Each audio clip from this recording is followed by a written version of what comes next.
Okay, yes, we are bored. We're all bored now.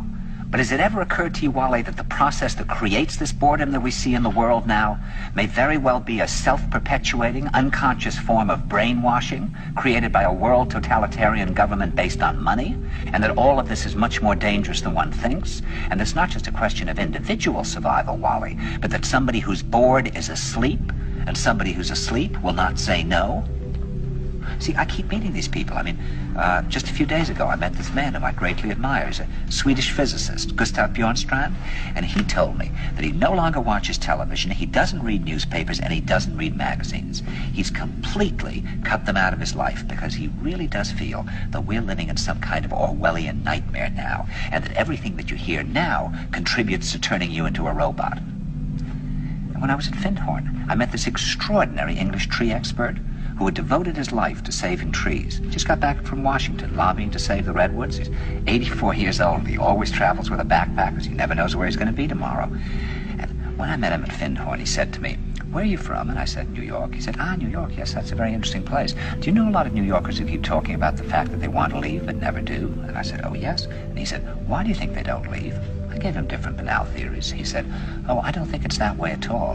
He said, "I think that New York is the new model for the new concentration camp, where the camp has been built by the inmates themselves, and the inmates are the guards, and they have this pride in this thing they built. They've built their own prison, and so they exist in a state of schizophrenia, where they are both guards and prisoners, and as a result, they no longer have, having been lobotomized, the capacity to leave the prison they've made, or to even see it as a prison."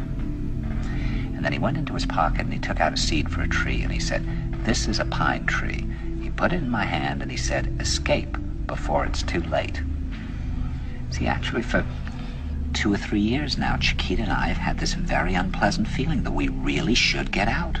And we really should feel like Jews in Germany in the late 30s. Get out of here.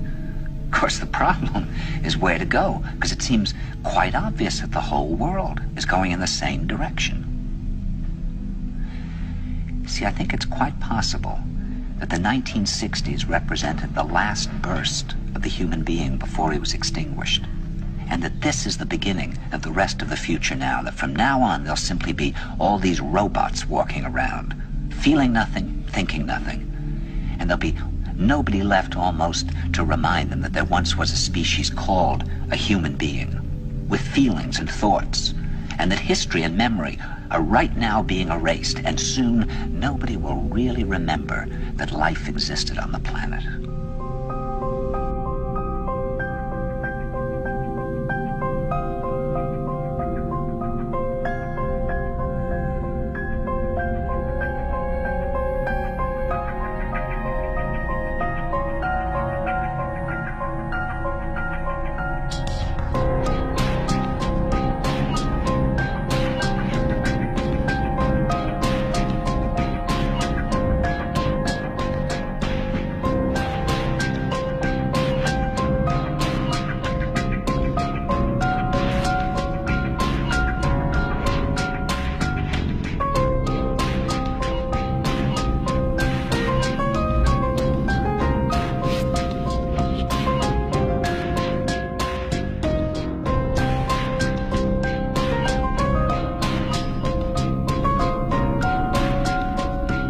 First off, I want to thank you guys for tuning in to my documentary series, Building the Matrix. This is actually part 3, where I will be exploring the idea that right now we're witnessing the destruction of our Earth so that we can be put inside of a digital matrix.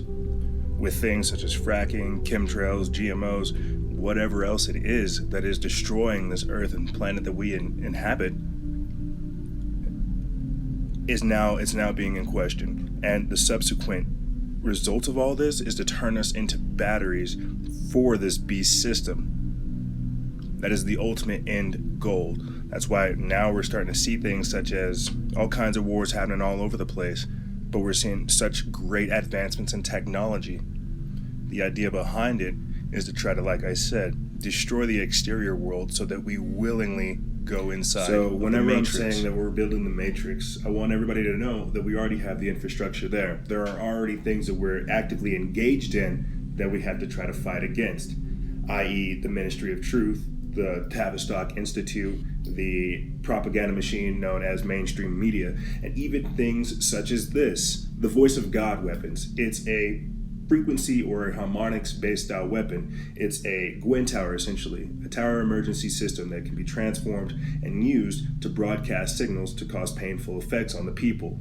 Now, it's been used and tested in warfare to actually make people have audio-visual hallucinations, and it's pretty insane whenever you start thinking about it, because this is right now. Not only are we still in the preliminary stages or the beginner phases of what they're trying to do, this is already one type of weapon against us, or at least one thing to try to pacify us, or one thing to try to get us along with the system, with the beast system. This kind of technology is anti-human. So it belongs in the category of building the matrix. That's ELF towers, Gwen towers, and that's just simple. I mean, what if we were to talk about the CCTV? And that's what people really need to start looking at, is the fact that whenever they say it's for our peace and security, it's really to subvert our freedom, our natural God-given rights. These things, like they say, are here to protect us. But the truth is we already live in a global internet dictatorship. Think about that. Why is information now more important than anything?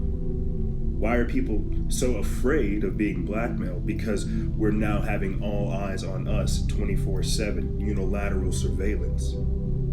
The NSA is saying, oh, we're just collecting metadata. No, there's a purpose for all of this. The reason why is because they need to keep us in this reservation. The minute, and like I started this video off with, is they want to have us quote unquote bored.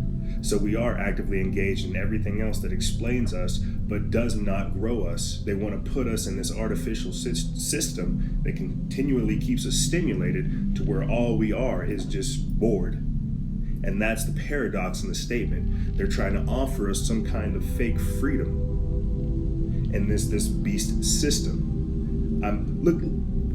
Check this out. Whenever I'm saying the Internet of Things, whenever I'm saying the matrix that we're building, look at how ingrained we already are with technology. I mean, we use it for everything. We're already building a digital profile. We're already building, our web presence everywhere. We're constantly leaving digital trails. That's how this all works, is the Internet of Things is meant to ingrain us all.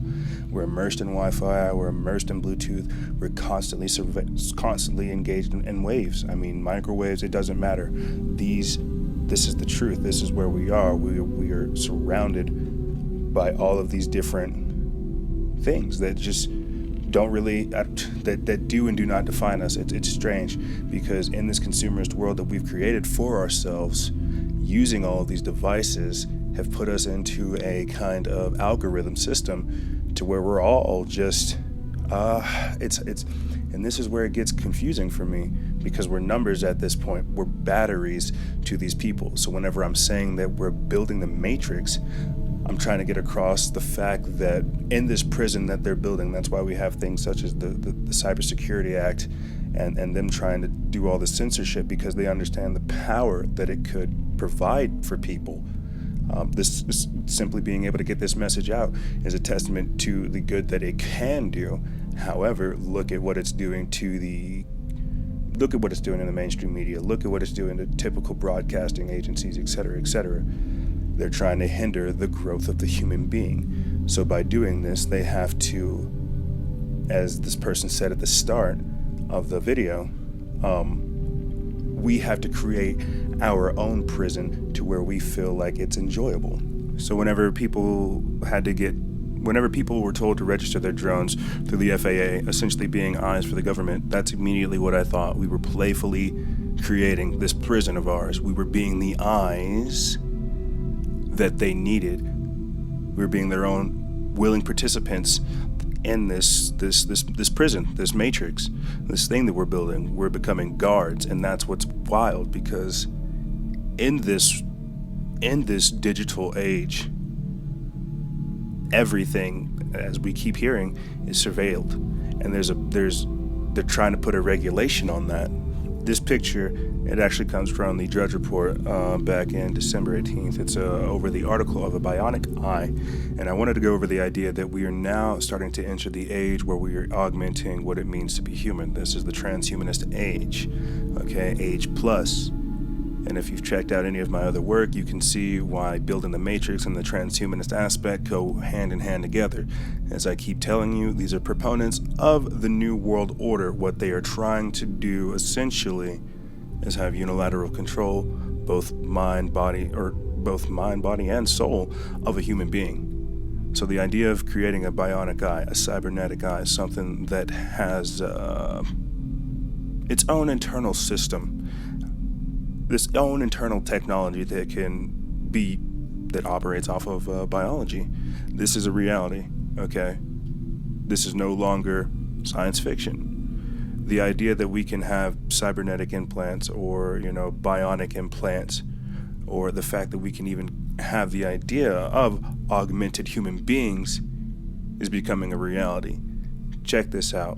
Earlier, I think this year, it's already 2016, can you believe it? The second month into 2016, but they already came out with an article saying how DARPA wants to, put implants into its soldiers. And what people really need to understand as far as the Illuminati formula is that while we're just now being told this, they are at least 30, 40 to 100 years advanced in their technology. And the reason I'm saying this is because we've had the iPad just now, and you can see the iPad concept from way back in the day, from Star Trek. The original James Bond had 3D holographic printing, or 3D printed 3D holographic imagery on top of a computer, okay? And this is the original James Bond. So people really need to understand whenever I'm talking about this kind of technology, this is passé stuff. We can already understand the fact that there are organs or even test tube babies being grown in cows. We can already understand what a test tube baby is. We're already genetically modifying children. We're also 3D printing organs, and they also have artificial skin. So the idea that we can do more with a human being, augmenting what it means to be human being, making a human plus, that is more of a reality than people really think. I mean, and this sounds messed up and strange, but look at Dick Cheney. Why is he still alive? This man has had more than 6 heart transplants. David Rockefeller, George Soros, all of these people, they look decrepit. But why are they still alive? It's because of the technology. It's because of the reason that they're still here. Okay, and there's a point to all of it. Like I've said before, they're trying to create a limbo. They're trying to escape judgment. They're trying to get away from what they know is coming. So anyway, they're meeting. They're just having a great time of fellowship, and they're all talking about how you were going to use science to achieve immortality, and we're all going to live forever. And it's like, oh my gosh, okay. You know what it's like? It reminds me of when I think of Maurice Strong back at the 92 Earth Summit. He was actually quoting, get this, he was quoting from the great invocation about Lucifer in the Plan. And if people look that up, it's part of the creed of the great invocation based in Theosophy. And people know Theosophy is a blend of Eastern and Western religion. It's very closely aligned with Vedic Hinduism. And if you look at good old Alice Bailey, she was a hardcore Luciferian. The one, Lucius Trust Alice Bailey, the New Age pagan head of the UN. I mean, it's really interesting that you springboard ahead in 2015, and some of this invocation and this Theosophy and Vedic Hinduism is wrapped in some of the green literature that they're sending out to these churches, and these churches have these pagan Bailey Blavatsky theosophical symbols. I mean, this is a nightmare. It is. It's a global deception or a global delusion, the likes of which we've never seen since the Tower of Babel. The only difference at the Tower of Babel was that, the world wasn't very big back then. Those were the people that were there. They populated. They all spoke the same language, and they all lived in the same town, so to speak. And God took exception with them building the tower and came down and scattered their languages, and people split to the four winds of the earth. And we've never really seen a global delusion since that time. There's been continental delusions, there's been country delusions, there's been cults. I was just reminded of Jim Jones the other day and the crazy cult he had where people drank his Kool-Aid. But, we've had all of this stuff over the millennium, but this is the first time where there's been a complete global delusion going on here with this, based on this green faith business. Yeah. People going nuts over it everywhere, every country, every language, every little burg and village and city and town, everywhere in the world is steeped in this stuff today, thanks to the United Nations and all the NGOs that are taking it everywhere they go. And they intend to transform the world. This is the language that the United Nations uses. They're going to they call it deep transformation. This is not just some kind of superficial makeover. Right. But deep transformation would be more likely, if you were to announce to the world that you're going to undergo a sex change operation and you're not going to be, you say, I don't want to be a woman anymore, I want to be a man. That would be deep transformation. And that's what's happening to the world today. This is not just a changing of a few things in the world. This is a complete renovation of the world system. So that was Patrick Wood on Sheila Zielinski's podcast, where he was talking about the transhumanist technocracy and essentially the whole global transformation that we're undergoing right now. I threw out a lot at you guys because there's a lot of different things that are going on right now. The Pope calling for one world religion, the fact that we can genetically modify human embryos, human animal hybrids, the fact that men can have uterine transplants and essentially give birth. And I don't know if you guys saw, but the clip earlier that I led in with this little short montage clip comes from a show called Gravity Falls. And the scene in particular that I had to show you right there is where dimensions are crossed. There is more going on than we think. The dimensions are sliding into each other, and this all kind of builds in with one another. And how this works is because, like I said, they have to destroy the exterior world. They have got to make it seem so chaotic outside of normality. They have to have meaning really mean nothing, to where they can carry on like this, to where we feel like it is not so insane that what we do is go into the matrix that they're building. Right now I have a short clip for you guys, and I'm not sure if you've heard of the Tavistock Institute, but I want you guys just to kind of pay attention to who they are and what they do. Has been programmed. And this is why it's important, because the only way to understand eugenics, for example, since we're on that, I'll just kind of mention that. The only way to understand eugenics is a sophisticated crowd control device is to view the bigger picture, I guess. Because we say, okay, wait a minute, this is satanic. Eugenics is satanic, obviously.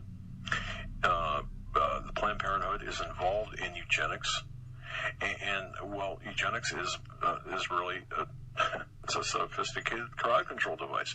But in order to understand all that, but we got to look at the big picture, because the big picture tells us, folks, that that powerful mind control is everywhere. It's everywhere.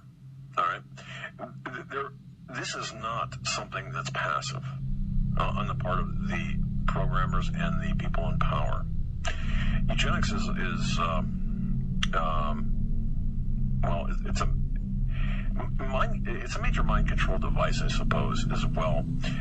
It's employed by the elite against the non-elite, meaning against the power, the people in power today, and those people who are going to be in power after 2016, whether they remain in power, speaking about our legislators or the executive branch, are part of this. And if they're not part of this, they're not going to get elected, or selected, as it might be. All right. So this is why. This is why it's important. Now, what we're witnessing is top-down programming that's manipulated. It's being manipulated in secret by a secret power structure. But when you depattern, when you reformat our hard drives, our brains, basically, starting in childhood, Tavistock and their American counterparts They're serving a very big agenda, much broader agenda of psychological warfare against the sane, rational, and even the democratic mind. One of their goals, as Daniel Estlund writes, is the complete eradication of mankind's sense of identity, carrying out man's soul. And this is what I really want people to start understanding. Like I said, I know I keep throwing a lot out in these little short clips, but that's The Simpsons pretty much predicting the Zika virus, or like they said, the phony virus crisis, and then throwing it out there to people. Chemtrails spraying whatever they decide to create that we have to digest, that we have to sit here and breathe in. Morgellons disease is a perfect example of this. You can see the evidence of it all over the place. And if you guys were curious as to who that was in that short clip, that was Doug and Joe Hagman from the Hagman and Hagman Report. I highly suggest you guys check out their work. They're a fantastic father and son broadcasting agency. I love their ministry. I like what they're talking about. It's the truth. And that's only one short clip of them talking about the Tavistock Institute and how it is, a representation of what we consider the Illuminati or the elite, the controlling oligarchy. What they're doing is worldwide mind control, and that's why it's so hard to try to track down, because it is multiple agendas. And in just this segment of Building the Matrix, I'm just showing you guys how many different ways we are actively engaged in this whole situation. So that's all I got for you guys as far as this episode. If you have any questions, feel free to hit me up. I will have my email in the description bar below all this. There's a lot more things going on, and if you haven't, please check out some of our other Building the Matrix series, plus some of the crisis corners that we have that are very informative. As always, guys, expose lies and share truth. This is Noise Era, Freedom Faction, out.